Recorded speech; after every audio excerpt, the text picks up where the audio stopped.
नमस्कार प्यारे साथियों मैं आकाश स्वागत करता हूं आप सबका आपके अपने परिवार रामसन एसएससी क्लासेज में। साथियों, अगर आप लोग उत्तर प्रदेश होमगार्ड भर्ती परीक्षा 2026 में अपने सरकारी नौकरी का सपना पूरा करना चाहते हैं तो दोस्तों आइए और जुड़िए आके हमारे प्रैक्टिस सेट से। दोस्तों हम लोग आज प्रैक्टिस सेट नंबर 5 यानी कि मॉडल पेपर नंबर 5 कवर करने जा रहे हैं, जिसमें कि दोस्तों हम लोगों ने टॉप 50 क्वेश्चंस लिए हैं। ठीक है ना दोस्तों? तो दोस्तों अगर आप लोग इन क्वेश्चंस को तैयार करते हैं दोस्तों, आप लोग यकीन मानिए मेरा, आप लोग अपने एग्जाम में दोस्तों 85 प्लस क्वेश्चन करेक्ट करके आएंगे। ठीक है? और दोस्तों ऐसा ही पेपर आने की उम्मीद भी है। चलिए तो दोस्तों बिना देरी के शुरू करते हैं आज के इंपॉर्टेंट सेशन। देखते हैं दोस्तों क्वेश्चन नंबर 51। कह रहा है दोस्तों, भारत में प्रत्यक्ष विदेशी निवेश यानी कि एफडीआई, फॉरेन डायरेक्ट इन्वेस्टमेंट को कौन नियंत्रित करता है? इंपॉर्टेंट क्वेश्चन है दोस्तों पहला। कह रहा है दोस्तों, एफडीआई को कौन नियंत्रित करता है? दोस्तों एफडीआई को भारतीय रिजर्व बैंक नियंत्रित करता है। ऑप्शन नंबर बी क्या हो जाएगा? बिल्कुल राइट आंसर हो जाएगा। ठीक है दोस्तों, विदेशी मुद्रा प्रबंधन अधिनियम आया था दोस्तों 2000 में। क्या दोस्तों आया था? विदेशी मुद्रा प्रबंधन अधिनियम। इसी के तहत दोस्तों एफडीआई को क्या करता है? आरबीआई क्या करता है? इसको नियंत्रित करता है। ठीक है? क्या दोस्तों? आरबीआई एफडीआई को यानी कि विदेशी मुद्रा मतलब प्रत्यक्ष विदेशी निवेश निवेश को नियंत्रित करता है। ठीक है? विदेशी मुद्रा अधिनियम दोस्तों 2000 में आया था। ये भी इंपॉर्टेंट है। ठीक है ना? आप लोग इसको भी याद रखिए। आपसे केवल यही पूछ सकता है कि बताइए विदेशी मुद्रा अधिनियम भारत में कब आया था? दोस्तों 2000 में आया था। नेक्स्ट क्वेश्चन देखते हैं दोस्तों, क्वेश्चन नंबर 52। कह रहा भारत में उदारीकरण, निजीकरण और वैश्वीकरण के लिए दोस्तों उदारीकरण यानी कि दोस्तों यल यानी कि दोस्तों लिबराइजेशन, दोस्तों निजीकरण यानी कि दोस्तों पी प्राइवेटाइजेशन, और दोस्तों वैश्वीकरण यानी कि दोस्तों जी यानी कि ग्लोबलाइजेशन। दोस्तों इसको एलपीजी योजना भी कहा जाता है। ठीक है? लिबराइजेशन दोस्तों, और दोस्तों पी से दोस्तों मैंने बता दिया प्राइवेटाइजेशन, और जी से दोस्तों ग्लोबलाइजेशन। दोस्तों PV Narasimha Rao option number A क्या हो जाएंगे? बिल्कुल राइट आंसर हो जाएंगे। ठीक है? 1991 ईस्वी में दोस्तों आर्थिक संकट आ गया था दोस्तों भारत में। इसी आर्थिक संकट से निपटने के लिए दोस्तों एलपीजी योजना लाई गई। ठीक है? लिबरलाइजेशन और निजीकरण यानी कि प्राइवेटाइजेशन, और ग्लोबलाइजेशन यानी कि वैश्वीकरण। चलिए नेक्स्ट क्वेश्चन देख लेते हैं, क्वेश्चन नंबर 53। कह रहा भारत में वाणिज्यिक बैंकों द्वारा कृषि ऋण किस योजना के अंतर्गत स्वीकृत नहीं किया जाता है? दोस्तों कृषि ऋण भूमि बंधक के अंतर्गत स्वीकृत नहीं किया जाता है। ऑप्शन नंबर सी क्या हो जाएगा? बिल्कुल राइट आंसर हो जाएगा। ठीक है? भूमि बंधक का मतलब दोस्तों यही है कि जैसे मतलब किसी को हम कर्ज दे दें या किसी से गिरवी रखा हो कोई सामान, उसके लिए दोस्तों ऋण हमको नहीं मिलता है। और दोस्तों सिंचाई के लिए, भूमि विकास के लिए और शुष्क भूमि खेती के लिए ऋण मिलता है। ठीक है? चलिए नेक्स्ट क्वेश्चन देखते हैं दोस्तों, क्वेश्चन नंबर 54। कह रहा भारत का सबसे पुराना सार्वजनिक क्षेत्र का बैंक कौन सा है? इंपॉर्टेंट क्वेश्चन है दोस्तों। भारत का सबसे पुराना सार्वजनिक क्षेत्र का बैंक दोस्तों बताइए कौन सा है? दोस्तों Allahabad Bank. Option number C क्या हो जाएगा? बिल्कुल राइट आंसर हो जाएगा। ठीक है? जो भी दोस्तों मेरे प्यारे दोस्त इलाहाबाद से देख रहे हो दोस्तों, एक कमेंट करके जरूर बताएं कि आप लोगों ने इस वाले क्वेश्चन में क्या सही आपका आंसर लगाया था। दोस्तों 1865 ईस्वी में दोस्तों इस बैंक की स्थापना हुई थी, इलाहाबाद बैंक की। ठीक है? इसका दोस्तों हेडक्वार्टर कैलकाटा यानी कि दोस्तों कोलकाता में स्थित है। ठीक है? अभी दोस्तों 2020 ईस्वी में इसको दोस्तों मतलब सॉरी दोस्तों 2020 ईस्वी में इसको दोस्तों अभी मर्ज कर दिया गया है, यानी कि विलय कर दिया गया है दोस्तों इंडियन बैंक के साथ में। ठीक है? ठीक है ना दोस्तों? आप लोग ये भी याद रखिए। चलिए नेक्स्ट क्वेश्चन देखते हैं दोस्तों, क्वेश्चन नंबर 55। कह रहा है पुलिस बल पर पुनर्गठन के लिए पद्मनाभैया समिति की स्थापना किस वर्ष की गई थी? पुलिस बल पर दोस्तों क्या करें? पुनर्गठन के लिए दोस्तों वर्ष 2000 ईस्वी में। ऑप्शन नंबर डी क्या हो जाएगा? बिल्कुल राइट आंसर हो जाएगा। ठीक है? 2000 ईस्वी में दोस्तों पुलिस बल पर पुनर्गठन के लिए पद्मनाभैया समिति की स्थापना की गई थी। ठीक है? समिति का नाम भी याद रखना।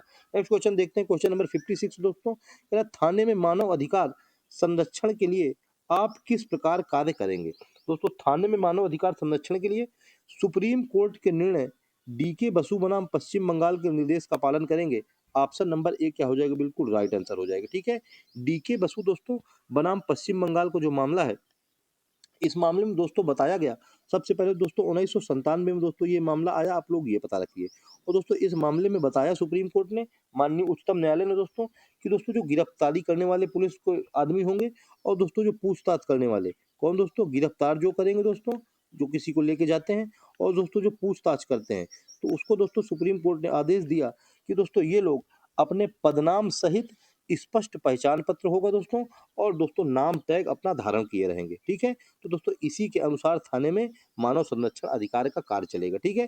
जो दोस्तों हम लोगों को पुलिस वाले गिरफ्तार करने आते हैं और जो इंक्वायरी करते हैं दोस्तों, इनका पदनाम होना चाहिए, स्पष्ट पहचान पत्र होना चाहिए, और नाम टैग भी होना चाहिए।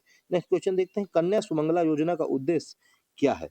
दोस्तों कन्या सुमंगला योजना का उद्देश्य है बेटियों को जन्म से स्नातक तक आर्थिक सहायता प्रदान करना।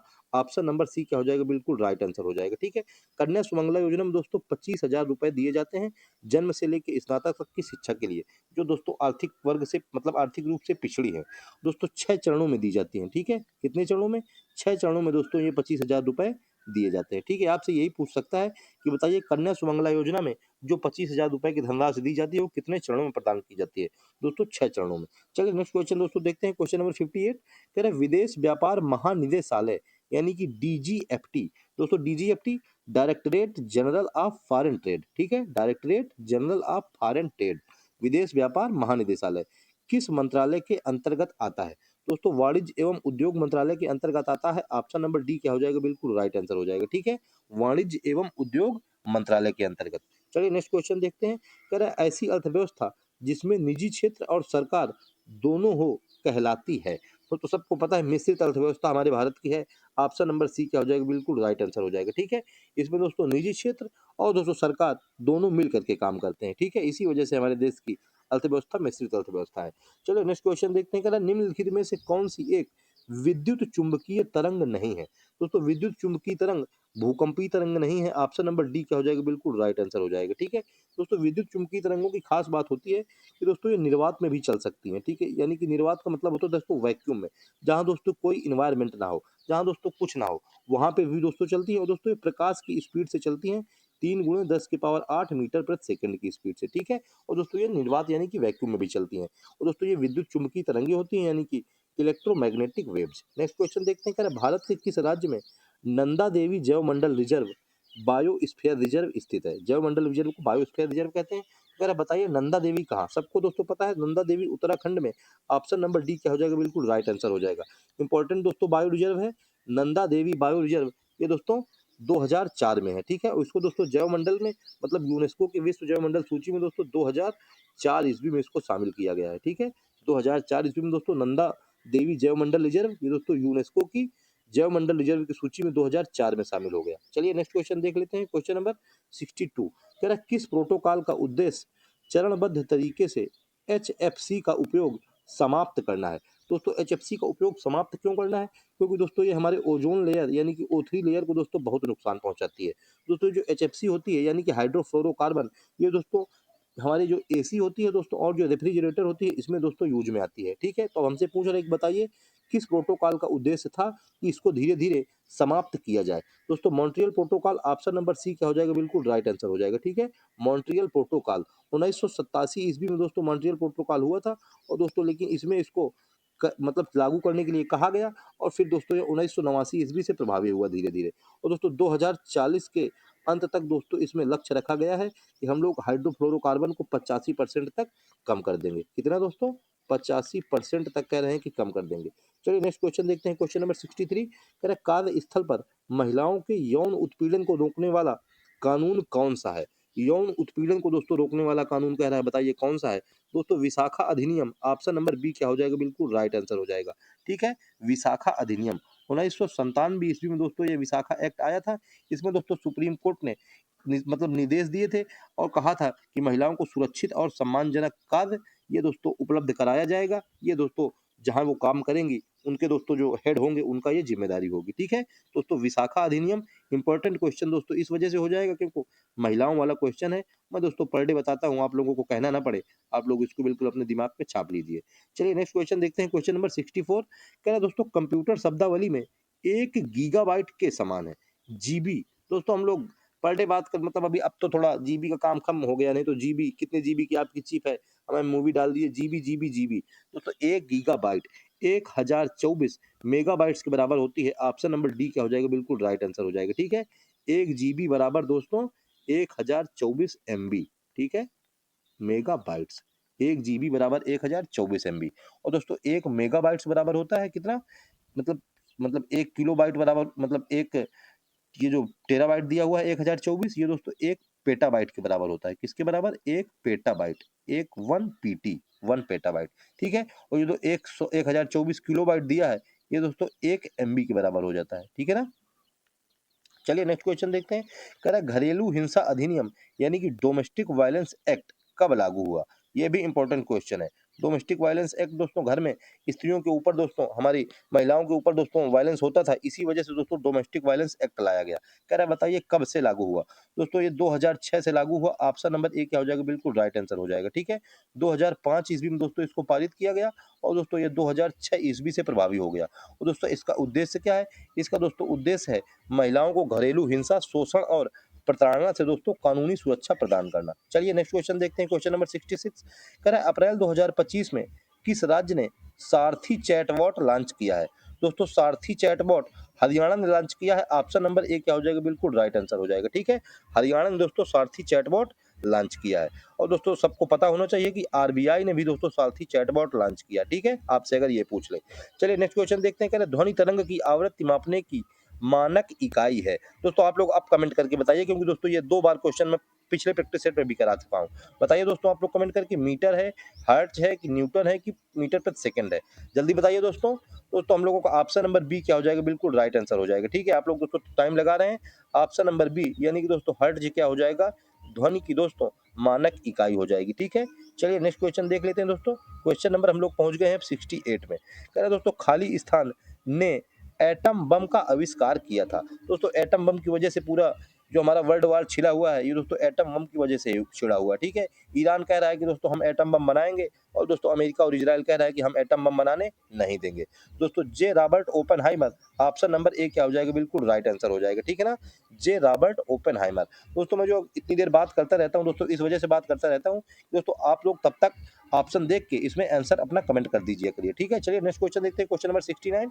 कह रहा है अप्रैल 2025 में किस देश ने वाटर हाईवे परियोजना शुरू करने को कहा है? वाटर हाईवे परियोजना दोस्तों किस देश ने अभी अप्रैल 2025 में शुरू किया है, हमसे पूछ रहा है दोस्तों। मोरक्को। ऑप्शन नंबर बी क्या हो जाएगा? बिल्कुल राइट आंसर हो जाएगा। ठीक है, इंपॉर्टेंट क्वेश्चन है दोस्तों, वाटर हाईवे। ठीक है, आपसे पक्का पूछेगा किसी न किसी, आप लोगों के प्रैक्टिस सेट में जरूर आएगा दोस्तों, जब आप एग्जाम देने जाएंगे तो बताइए वाटर हाईवे परियोजना किस देश ने शुरू की है? दोस्तों वाटर हाईवे परियोजना मोरक्को ने शुरू की है। ठीक है ना, चलिए नेक्स्ट क्वेश्चन देखते हैं दोस्तों, क्वेश्चन नंबर 70। कह रहा सेंधा नमक का खनिज नाम क्या है? दोस्तों साइंस का क्वेश्चन आ गया। कह रहा सेंधा नमक का खनिज नाम क्या है, यानी कि रॉक साल्ट का। दोस्तों इसका हाइलाइट ऑप्शन नंबर डी क्या हो जाएगा? बिल्कुल राइट आंसर हो जाएगा। ठीक है, क्या दोस्तों इसका पूरा नाम होता है हाइलाइट सोडियम क्लोराइड, यानी कि सोडियम क्लोराइड NaCl तो दोस्तों सबको पता है ये दोस्तों होता है, लेकिन आगे क्या लग जाता है? हाइलाइट। ठीक है, हाइलाइट सोडियम क्लोराइड, ये दोस्तों सेंधा नमक का क्या हो जाएगा? खनिज नाम। चलिए नेक्स्ट क्वेश्चन देखते हैं, क्वेश्चन नंबर 71। कह रहा मानव शरीर में सबसे प्रचुर मात्रा में मौजूद तत्व कौन सा है? सारे के सारे दोस्तों इंपॉर्टेंट क्वेश्चन है दोस्तों, डेली लाइफ से हमारे यूजेज क्वेश्चन है। मैं आपको बताता हूं दोस्तों, आप लोग इन क्वेश्चंस को भूलना नहीं है आपको। ठीक है, नहीं दोस्तों मैं आपसे कहता हूं कि अगर दोस्तों आप लोग इन क्वेश्चंस को तैयार करते हैं तो मेरा दोस्तों यकीन मानिए आप लोग दोस्तों 85 प्लस प्लस क्वेश्चन अपने करके आएंगे। ठीक है ना, अगर दोस्तों आप लोग इन क्वेश्चंस को तैयार करते हैं और जो मैं डिटेल बताता हूँ उसको भी तैयार कर ले रहे हैं। ठीक है, चलिए तो कह रहे हैं दोस्तों मानव शरीर में सबसे प्रचुर मात्रा में कौन सा तत्व मौजूद है?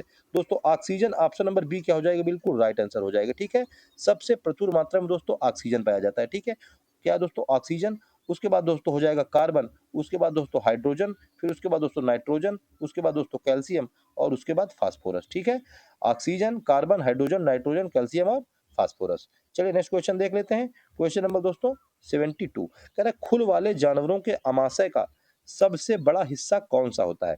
खुर वाले जानवर यानी कि दोस्तों जो स्तनधारी जानवर होते हैं, जो हमारी गाय भैंसें होती है। ठीक है, इनसे रिलेटेड क्वेश्चन पूछा है, गाय भैंस से, क्योंकि दोस्तों पूरा भारत दूध पीता है।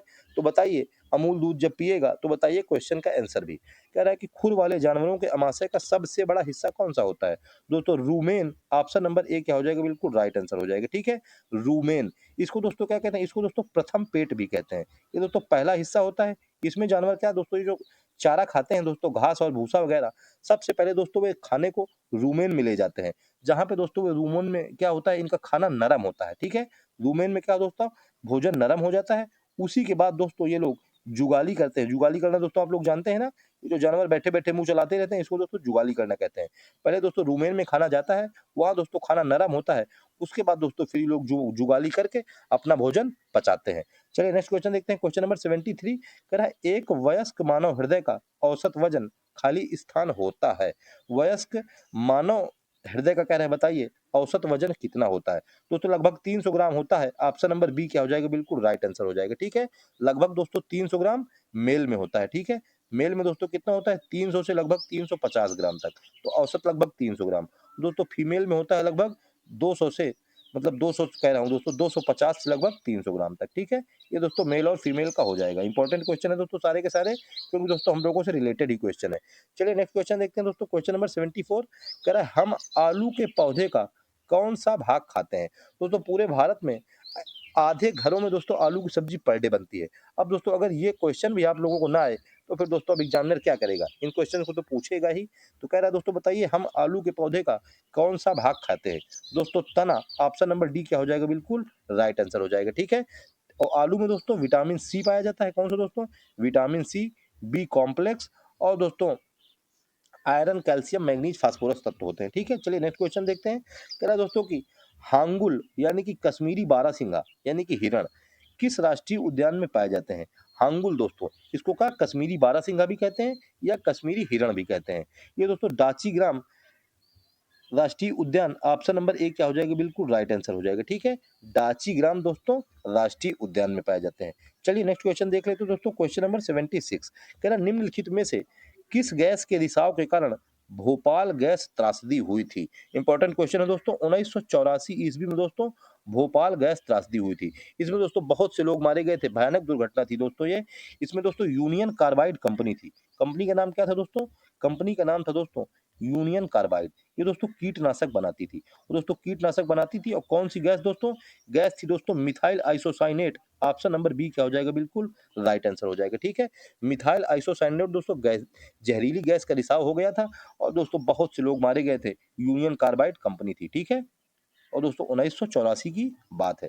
चलिए नेक्स्ट क्वेश्चन देखते हैं कि निम्नलिखित में से कौन सा ISC डबल आई का सही पूर्ण रूप है। ISC II दोस्तों Indian standard code for information interchange. Option number A क्या हो जाएगा, बिल्कुल राइट आंसर हो जाएगा। ठीक है, इंडियन स्टैंडर्ड, क्या दोस्तों इंडियन, ये दोस्तों नहीं लिखूंगा मैं, Indian standard code for information option मतलब इंटरचेंज, ऑप्शन नंबर ए क्या हो जाएगा, बिल्कुल राइट आंसर हो जाएगा। ठीक है, आप लोग देख लीजिए। चलिए नेक्स्ट क्वेश्चन देखते हैं। क्वेश्चन नंबर 78 कह रहा है मुद्रा आपूर्ति के किस माप को सबसे कम तरल यानी कि लिक्विड माना जाता है। सबसे कम तरल दोस्तों, तो दोस्तों M4, ऑप्शन नंबर डी क्या हो जाएगा, बिल्कुल राइट आंसर हो जाएगा। ठीक है, सबसे कम तरल दोस्तों M4, और दोस्तों सबसे अधिक तरल M1। ठीक है, M1 दोस्तों सबसे अधिक, और दोस्तों सबसे कम क्या हो जाएगा, सबसे कम हो जाएगा दोस्तों M4। दोस्तों 4 हमारे मुद्रा की क्या है, मापन की तरलता है, M1, M2, M3 और M4। सबसे कम तरल दोस्तों M4, और दोस्तों सबसे अधिक तरल M1। नेक्स्ट क्वेश्चन कह रहा है भारतीय बैंकिंग प्रणाली में RTGS का पूर्ण रूप क्या है। इंपॉर्टेंट क्वेश्चन है दोस्तों। बैंकिंग प्रणाली रोज पर डे दोस्तों लोगों को बैंक से काम होता है। कोई दोस्तों रुपए निकालने जा रहा है, तो कोई दोस्तों रुपए जमा करने जा रहा है, कोई दोस्तों KYC करवाने जा रहा है, तो कोई दोस्तों OTP बताने जा रहा है। कल दोस्तों KYC और OTP का फॉर्म आया था, ये बताइए क्या फुल फॉर्म होता है। आज दोस्तों RTGS का फुल फॉर्म आपसे पूछ रहा है। दोस्तों RTGS real time gross settlement, option number C क्या हो जाएगा, बिल्कुल राइट आंसर हो जाएगा। ठीक है, रियल टाइम ग्रॉस सेटलमेंट। और दोस्तों एक और दोस्तों है NEFT। NEFT को दोस्तों हो जाएगा नेशनल इलेक्ट्रॉनिक फंड ट्रांसफर। ठीक है, एक दोस्तों और हो जाएगा IMPS, इसका दोस्तों हो जाएगा इमीडिएट पेमेंट सर्विस। ठीक है, ये सभी दोस्तों डिजिटल माध्यम से पैसे के ट्रांसफर से संबंधित है। ठीक है, चलिए नेक्स्ट क्वेश्चन देखते हैं। क्वेश्चन नंबर 80 कह रहा भारत सरकार की प्रथम औद्योगिक नीति की घोषणा कब की गई थी। दोस्तों इंपॉर्टेंट क्वेश्चन हो जाएगा, क्योंकि दोस्तों प्रथम औद्योगिक नीति है। आप लोग मतलब अब तक कमेंट करके बता देना चाहिए था आप लोगों को कि कौन सा आंसर है। दोस्तों 6 अप्रैल 1948, ऑप्शन नंबर बी क्या हो जाएगा, बिल्कुल राइट आंसर हो जाएगा। ठीक है, 6 अप्रैल 1948 को दोस्तों केंद्रीय उद्योग मंत्री डॉक्टर श्यामा प्रसाद मुखर्जी के द्वारा, किसके द्वारा दोस्तों, डॉक्टर श्यामा प्रसाद मुखर्जी के द्वारा दोस्तों पहली औद्योगिक नीति की घोषणा की गई थी। ठीक है, doctor Shyama Prasad Mukherjee. Next question कह रहा है 2011 की जनगणना के अनुसार भारत का लिंग अनुपात कितना है। दोस्तों भारत का लिंग अनुपात 1000 पुरुषों पर 943 महिलाएं, ऑप्शन नंबर बी क्या हो जाएगा, बिल्कुल राइट आंसर हो जाएगा। ठीक है, 1000 पुरुषों पर दोस्तों 943 महिलाएं, ये दोस्तों लिंग अनुपात है। ठीक है, चलिए नेक्स्ट क्वेश्चन देखते हैं दोस्तों। क्वेश्चन नंबर 82 कह रहा है कौन सा संगठन राष्ट्रों में सुचारू और पूर्वानुमानित व्यापार के लिए जिम्मेदार है। कौन सा संगठन दोस्तों, विश्व व्यापार संगठन, ऑप्शन नंबर ए क्या हो जाएगा, बिल्कुल राइट आंसर हो जाएगा। ठीक है, वर्ल्ड ट्रेड ऑर्गेनाइजेशन 1995 ईस्वी में दोस्तों इसकी स्थापना हुई थी। इसका मुख्यालय दोस्तों जिनेवा में स्थित है। चलिए नेक्स्ट क्वेश्चन देखते हैं, कह रहा है भारत निम्न में से किस संगठन का सदस्य नहीं है? दोस्तों भारत दक्षिण पूर्व एशियाई राष्ट्रों का संगठन, जिससे दोस्तों सार्क कहते हैं, इसका संगठन नहीं है और दोस्तों बाकी सबका संगठन है। दोस्तों ऑप्शन नंबर ए क्या हो जाएगा? बिल्कुल राइट आंसर हो जाएगा। ठीक है, ये जो दोस्तों राष्ट्रकुल लिखा हुआ है, इसको दोस्तों राष्ट्रकुल का मतलब क्या है कि दोस्तों राष्ट्रकुल यानी कि दोस्तों कॉमनवेल्थ नेशंस। ठीक है, क्या है दोस्तों? कॉमनवेल्थ वाले नेशन है। चलिए नेक्स्ट क्वेश्चन देख लेते हैं। क्वेश्चन नंबर दोस्तों देखते हैं 84। कह रहा है भारत में राष्ट्रव्यापी जीएसटी का विचार सबसे पहले किसके द्वारा प्रस्तावित किया गया था? दोस्तों सबसे पहले केलकर टास्क फोर्स के द्वारा प्रस्तावित किया गया था। ऑप्शन नंबर बी क्या हो जाएगा? बिल्कुल राइट आंसर हो जाएगा। ठीक है, 1 जुलाई 2017 से दोस्तों, कब से दोस्तों? 1 जुलाई 2017 से 101वें दोस्तों संविधान संशोधन के द्वारा जीएसटी को दोस्तों लागू किया गया है। ठीक है, 2017 में 101वें संविधान संशोधन के द्वारा जीएसटी को लागू किया गया है, ये भी आप लोग याद रखिए। नेक्स्ट क्वेश्चन कह रहा है निम्नलिखित में से कौन सी जॉर्डन की राजधानी है?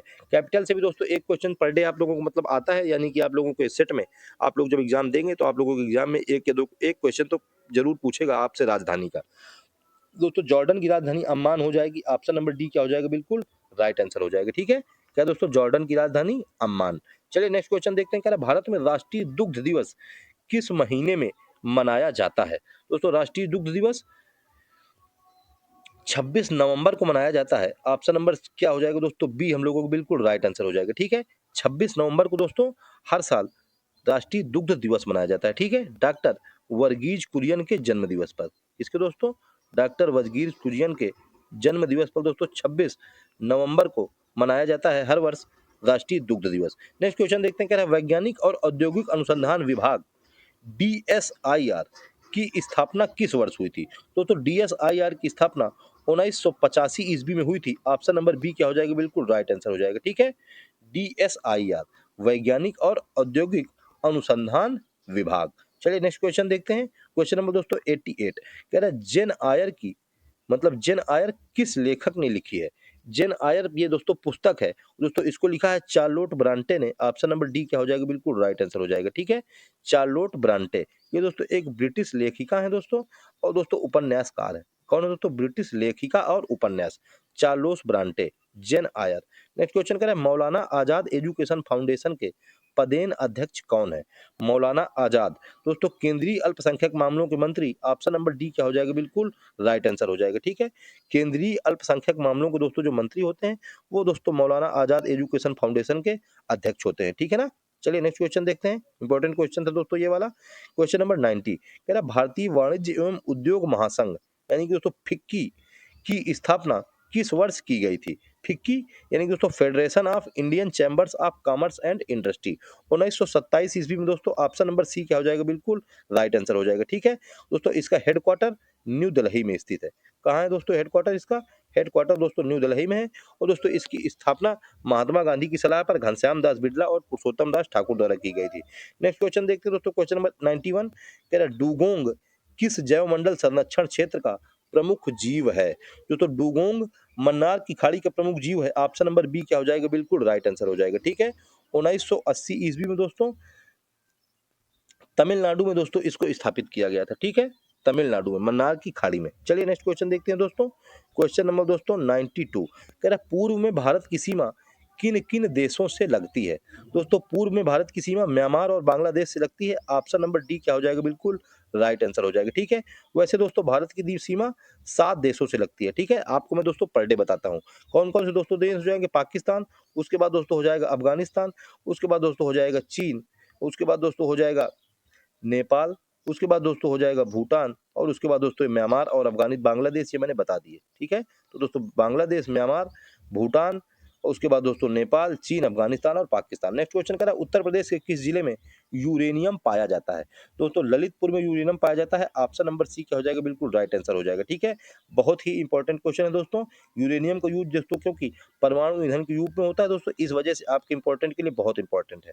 नेक्स्ट क्वेश्चन कह रहा है महाकुंभ मेला प्रायः कितने वर्ष पर आयोजित किया जाता है? दोस्तों महाकुंभ मेला प्रायः 12 वर्ष पर आयोजित किया जाता है। ऑप्शन नंबर बी क्या हो जाएगा? बिल्कुल राइट आंसर हो जाएगा। ठीक है, कितने दोस्तों? 12 वर्ष पर। दोस्तों 4 शहरों में भारत के आयोजित होता है। हरिद्वार में दोस्तों, और दोस्तों प्रयागराज में। दोस्तों कहाँ कहाँ? हरिद्वार, प्रयागराज, उसके बाद दोस्तों नासिक, ठीक है, और दोस्तों उज्जैन। ठीक है ना, हरिद्वार, प्रयागराज, नासिक और उज्जैन। नेक्स्ट क्वेश्चन कह रहा है 2025 में कुमुदनी रजनीकांत लाखिया को किस क्षेत्र में उनके योगदान के लिए पद्म विभूषण से सम्मानित किया गया। दोस्तों कुमुदनी रजनीकांत लाखिया, क्योंकि दोस्तों ये लेडीज हैं, इस वजह से दोस्तों इंपॉर्टेंट हो जा रहा है। दोस्तों गुजरात की हैं कला क्षेत्र के लिए। ऑप्शन नंबर ए क्या हो जाएगा, बिल्कुल राइट आंसर हो जाएगा। ठीक है, तीन व्यक्ति। अब दोस्तों ये रजनीकांत कौन है दोस्तों, लेडीज है कि पता नहीं चल पा रहा है दोस्तों, लेकिन कला के लिए बिल्कुल राइट आंसर हो जाएगा। हमारा ऑप्शन नंबर ए क्या हो जाएगा, बिल्कुल करेक्ट हो जाएगा। ठीक है, चलिए नेक्स्ट क्वेश्चन देखते हैं। क्वेश्चन नंबर 96 कह रहा है निम्नलिखित में से कौन सा देश विश्व बैडमिंटन चैंपियनशिप 2026 की मेजबानी करेगा। दोस्तों भारत देश करेगा। ऑप्शन नंबर सी क्या हो जाएगा, बिल्कुल राइट आंसर हो जाएगा। ठीक है, इंडिया दोस्तों इंपॉर्टेंट क्वेश्चन हो जाएगा इसी वजह से। ठीक है, इंडिया दोस्तों क्योंकि मेजबानी करेगा, इसी वजह से आपसे क्वेश्चन पूछेगा भी। कह रहा 2000 सितंबर 2025 को भारत की कितनी आर्द्रभूमियों को रामसर में शामिल किया गया। दोस्तों रामसर साइट में कह रहा है, बताइए कितनी आर्द्रभूमियों को शामिल किया गया।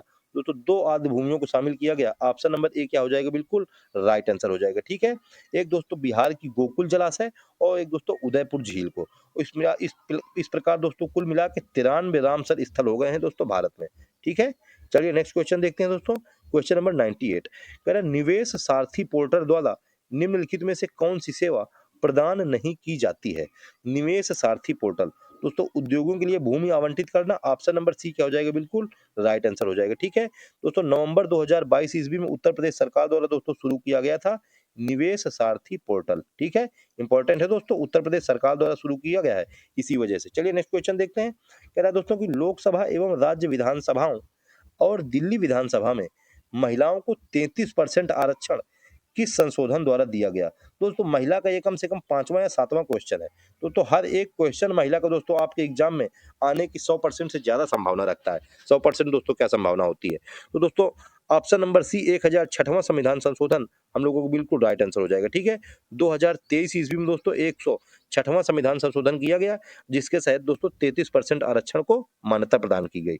चलिए नेक्स्ट क्वेश्चन देखते हैं दोस्तों। क्वेश्चन नंबर नेक्स्ट यानी कि क्वेश्चन नंबर लास्ट कह रहा राष्ट्रीय महिला आयोग की स्थापना कब हुई। दोस्तों महिला महिला हम लोगों को तो पीछा छोड़ ही नहीं रही है। एक दोस्तों महिला और एक दोस्तों सीमा, ये दोस्तों पीछा छोड़ती ही नहीं है। ठीक है, तो बताइए दोस्तों इंपॉर्टेंट मैं इसमें लिख देता हूं कि राष्ट्रीय महिला आयोग की स्थापना कब हुई। दोस्तों अब आप लोग इसको कमेंट करके बताइए। दोस्तों 1992 ऑप्शन नंबर सी क्या हो जाएगा, बिल्कुल राइट आंसर हो जाएगा। ठीक है, 1992 को दोस्तों महिला आयोग की स्थापना हुई। ठीक है ना दोस्तों, ये थे आज के टॉप 50 क्वेश्चंस, जो कि दोस्तों मुझको उम्मीद है कि आप लोगों को पसंद आए होंगे। दोस्तों अगर आप लोगों को एक बार में क्लास दोस्तों पूरी लर्न ना हो, तो दोस्तों आप लोग दोबारा इस वीडियो को थोड़ा स्पीड बढ़ा करके 1.25 में इसको देख लेना। ठीक है, और दोस्तों कमेंट में अपना स्कोर बता देना, जिससे कि दोस्तों हम लोगों को मोटिवेशन भी मिल जाता है। और दोस्तों क्या होगा कि हम लोग देखेंगे दोस्तों कि हमारे स्टूडेंट को और क्या क्या नीड है, तो उसी हिसाब से हम अपने क्वेश्चंस लेके आएंगे। ठीक है, आप लोग कमेंट में बता दिया करिए दोस्तों आप लोगों को मैं कौन से टॉपिक पे और किससे रिलेटेड क्वेश्चंस लेके आऊँ, तो मैं दोस्तों आप लोगों को प्रैक्टिस के लिए लेके आ जाऊंगा। ठीक है दोस्तों, अगर आप लोगों को दोस्तों मेरी मेहनत पसंद आए तो दोस्तों वीडियो को एक लाइक जरूर कर देना, और दोस्तों अगर चैनल पर नए हो तो चैनल को सब्सक्राइब कर लेना। ठीक है ना दोस्तों, बस इतना कर देना, यही दोस्तों आप लोगों के लिए, आप लोगों की तरफ से हम लोगों के लिए मोटिवेशन हो जाएगा। ठीक है, तो चलिए दोस्तों अपनी तैयारी आप लोग बेहतर करिए। मिलते हैं दोस्तों अब नेक्स्ट सेशन में। आज के लिए इतना ही, तब तक के लिए दोस्तों जय हिंद, जय श्री राम।